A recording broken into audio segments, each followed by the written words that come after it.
Se você olhar pela janela em Berlim, Londres ou até em certas partes de Nova York, a resposta parece óbvia: Deus está morto. Ou, pelo menos, as instituições que o representavam estão de malas prontas. Igrejas viram bares, catedrais viram museus, e a fé parece um eco distante de um passado supersticioso. A narrativa predominante no século XX era a teoria da secularização. Sociólogos garantiam: quanto mais rica, educada e tecnológica uma sociedade se torna, menos religiosa ela será. Era para ser o fim inevitável do cristianismo. Mas eles erraram, e erraram feio. Hoje, o cristianismo não apenas sobrevive, como vive uma das maiores expansões da sua história de 2000 anos. Só que ele não tem mais a cara que você imagina. Ele mudou de cor, de sotaque, de ritmo e de endereço. Neste vídeo, vamos mergulhar fundo nos dados para entender por que o cristianismo está colapsando no Ocidente, explodindo no Sul global e o que isso significa para o futuro do planeta. Bem-vindos ao paradoxo da fé. Vamos encarar os fatos frios primeiro. No Ocidente, a sangria é real. Nos Estados Unidos, o grupo religioso que mais cresce são os nones, pessoas que marcam nenhuma quando perguntadas sobre religião. Eles já são quase 30% da população. Mas aqui precisamos de uma lupa. O que está morrendo, especificamente, é o cristianismo cultural. Antigamente, ser cristão no Ocidente era como ser brasileiro ou americano. Era uma identidade padrão. Você ia à igreja não porque queimava de fé, mas porque era o que um cidadão decente fazia.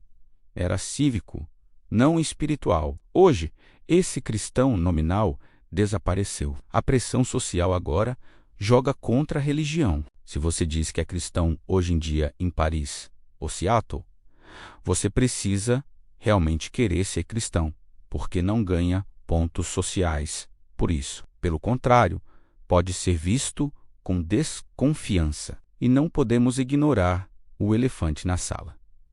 A crise institucional, escândalos morais, a crise de abusos sexuais na igreja católica e em grandes denominações protestantes destruiu a confiança na hierarquia. Guerra cultural.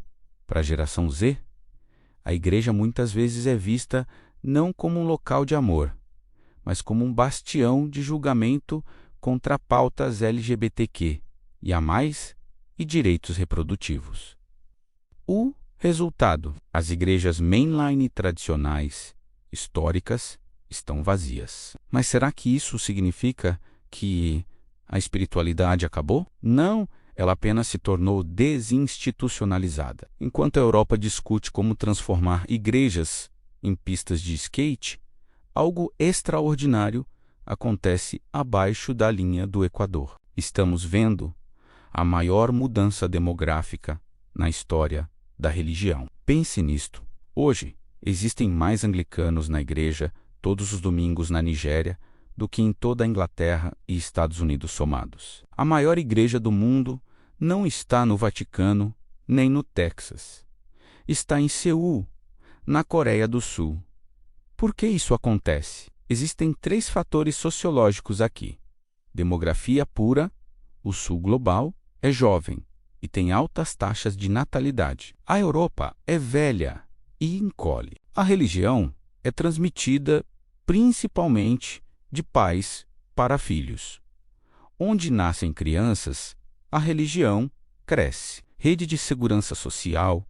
Em países onde o Estado é falho, a igreja não é só um lugar de oração. É onde você consegue emprego, onde arruma vaga na creche, onde recebe cesta básica. A igreja substitui o Estado, a teologia da esperança, em lugares de extrema pobreza ou perseguição. Uma mensagem de milagres, cura e intervenção divina direta é muito mais atraente do que a teologia intelectualizada e filosófica da Europa. Olhe para a China, oficialmente ateia. Extraoficialmente, especialistas estimam que, em 2030, A China poderá ter mais cristãos do que os Estados Unidos da América.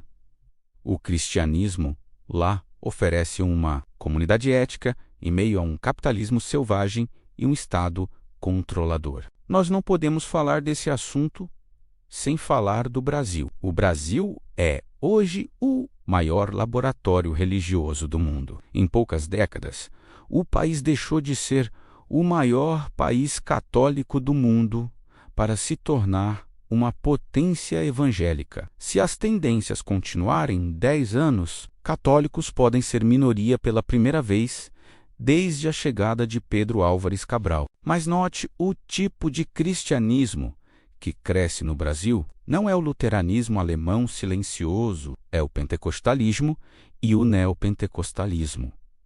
É barulhento, é emocional, é midiático. Esse novo cristianismo brasileiro é adaptável. Ele está na favela, onde a polícia não entra, falando a língua do povo, aceitando o ex-traficante, oferecendo uma nova identidade e terno e gravata para quem era marginalizado. Ele oferece dignidade de consumo e promessa de ascensão social. Isso é uma tecnologia social poderosíssima. Isso nos leva a um ponto crucial.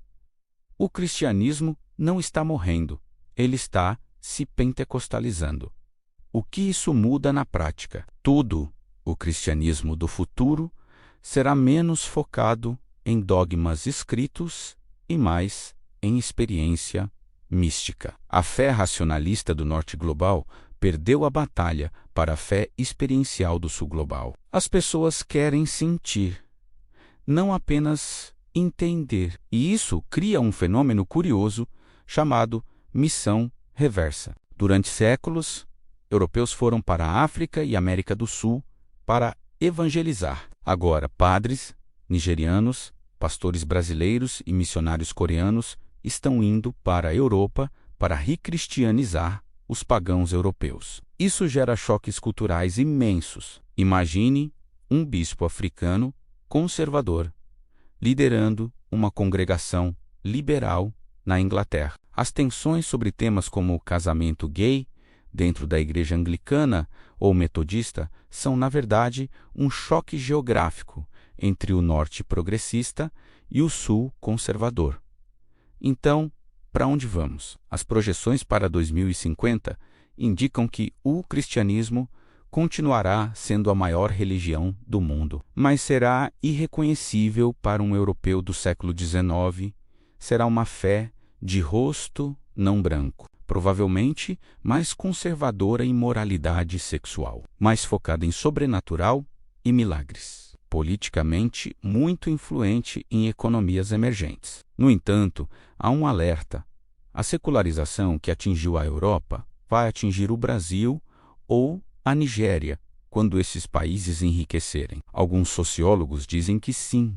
Outros dizem que a América Latina e África têm uma alma religiosa diferente que resiste ao ateísmo. Voltando à pergunta do título.